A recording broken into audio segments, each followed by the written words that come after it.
Father is the best storyteller in the world. You might be wondering why. To put it simply, my grandfather's stories are unlike any other.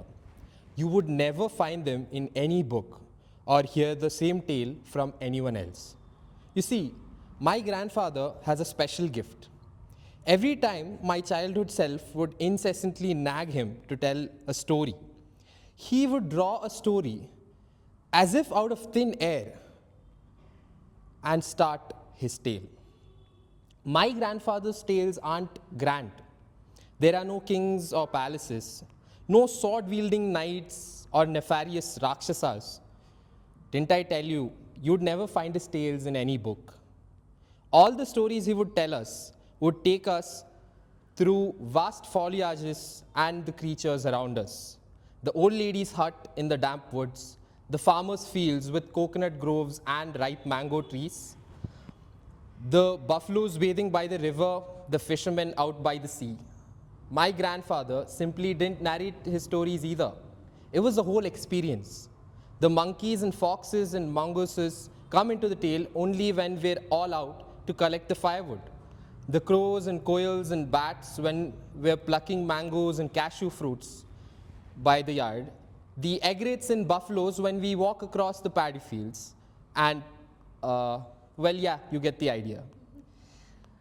Looking back, I wonder if that was all a trick into luring us to getting all the work done in the yards.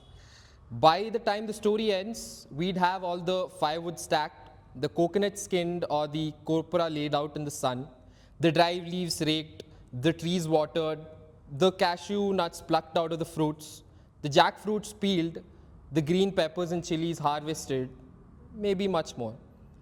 Everything we did had a story to remember it by.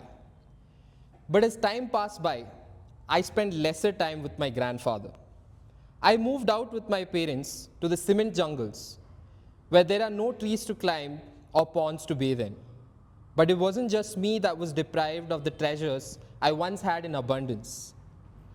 As time passed by, the tree canopies in my hometown became sparser. The hills carved to give rise to concrete buildings. The streams choked with plastic refuse.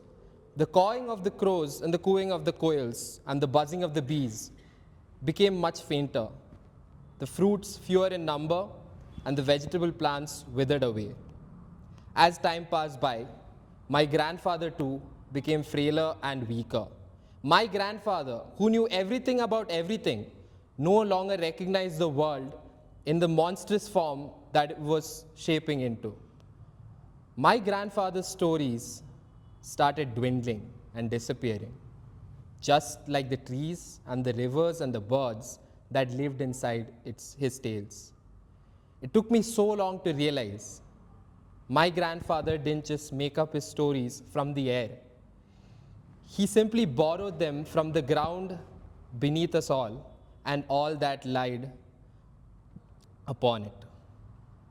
This story doesn't end with a moral or jest like my grandfather's tales, but simply an anxious thought.